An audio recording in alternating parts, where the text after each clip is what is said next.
Makukulay na bulaklak, iba't ibang uri ng halaman, yan ang buong pusong pinagmamalaki ng mamamayan ng giginto sa Bulacan. At tuwing Enero, pinagdiriwang ng mga Gigiteño ang kanilang tinaguriang Halamanan Festival. At yan ang ating dadayuhin para sa ating Travel Pinas.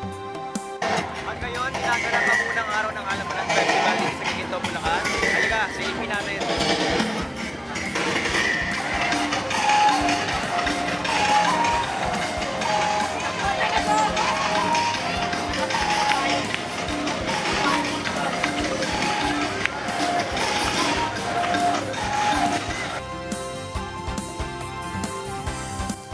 Mahigit kumulang isang oras ang biyahe mula Maynila hanggang dito sa bayan ng Ginto at ang sentro ng kanilang komersyo, walang iba kundi ang makukulay at nagkagandahang mga halaman kung saan nabantog ang bayan ng Ginto bilang sentro ng komersyo ng Bulacan sa paghahalaman.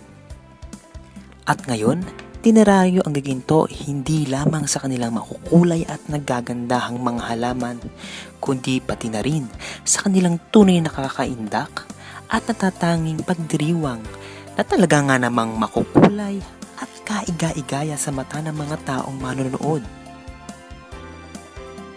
Mula sa pagparada, diretso ang mga kabataan na nagbihis na animoy mga halamang naggagalangan sa gitna ng daan sa kanilang munisipyo upang doon magtagisan ng galing sa kanilang sayawan kung saan ito'y pinakalahukan ng bawat barangay ng Giginto.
Mga katravel, nandito tayo sa huling araw ng pagdiriwang dito sa Halamanan Festival.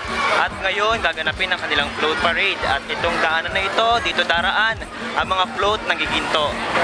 Ito ang kanilang pangatlong araw ng pagdiriwang, kaya hintayin natin ang pagdaan nila. Tara, tingnan natin.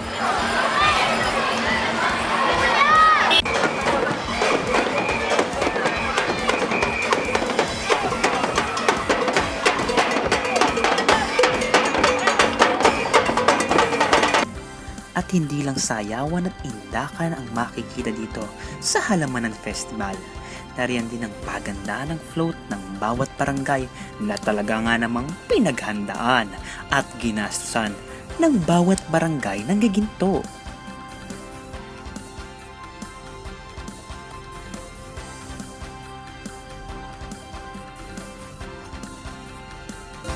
Mula sa magagarbong kasuotan, makukulay na float ng bawat kalahok hanggang sa magiliw na pagtanggap ng mga Gigiteño sa mga turista, talaga nga namang it's more fun in the Philippines.